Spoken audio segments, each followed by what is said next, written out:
bonsoir. Alors, donc la question est cette fois-ci, comment mettre fin au trafic sexuel des Africaines dans les pays arabo-musulmans? Comment mettre fin au trafic sexuel des Africaines dans les pays arabo-musulmans?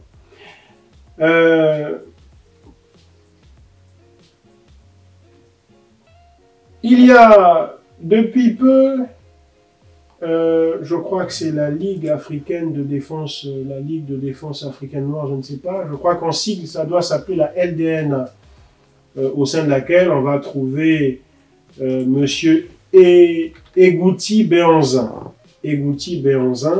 et puis plusieurs autres d'ailleurs, hein, des collaborateurs, qui œuvrent de façon très acharnée, de façon très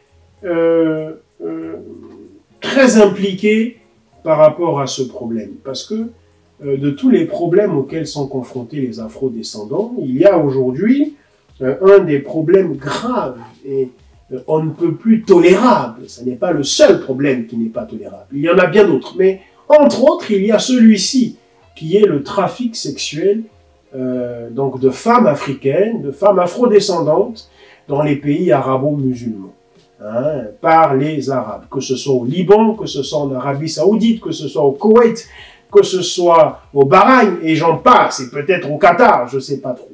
Mais en tout cas, dans la plupart des pays arabo-musulmans. Bon, comment mettre fin à cela?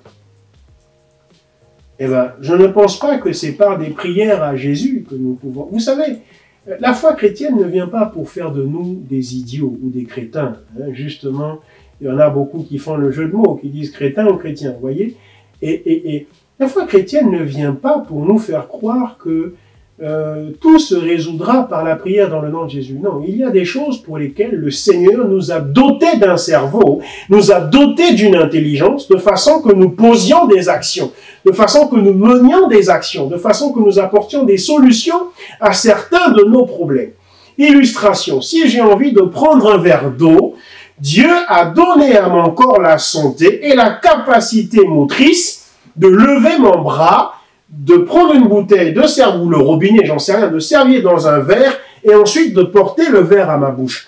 Mais si au lieu de faire ça, alors que je veux boire de l'eau, je me mets à jeûner et prier pour que Dieu descende et me prenne un verre et y mette de l'eau et porte à ma bouche, je fais insulte à Dieu. Ce n'est pas à coup de prière que je vais réussir à boire de l'eau. C'est en me levant, en allant au robinet, ou alors en prenant la bouteille, en me servant dans le gobelet ou dans le verre, et en portant ceci à ma bouche.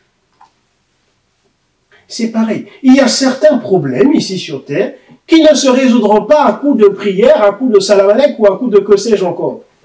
C'est des actions qui doivent être menées de façon concrète, claire et ferme. Et ceci arrive parce que nos États ne sont pas des États. Les Africains ou les Afro-descendants n'ont pas d'État. Ils ont des pays, certes, mais même, ils ne contrôlent rien dans leur pays. Et ils ont des prétendus chefs d'État qui n'en sont pas en vérité. Ils ont des élites qui n'en sont pas en vérité.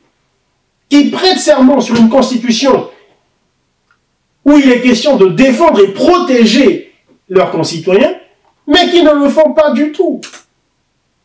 C'est pour ça qu'on peut aller mourir dans la Méditerranée, c'est pour ça que nos femmes, nos filles, nos sœurs, nos mères peuvent aller se faire subir toutes sortes d'abominations, de sévices ou d'affres.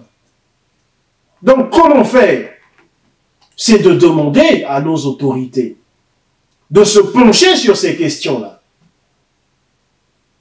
De se pencher sur ces questions-là. Ce n'est pas la société civile qui arrivera à résoudre ce genre de problème. Le pauvre Egouti Béhanzin peut très bien aller à l'ambassade du Liban au Mali, mais ça ne résoudra pas pour autant ce qui se passe au Qatar, au Koweït, en Arabie Saoudite, ou au Bahreïn, ou que sais-je encore, ou aux Émirats Arabes Unis.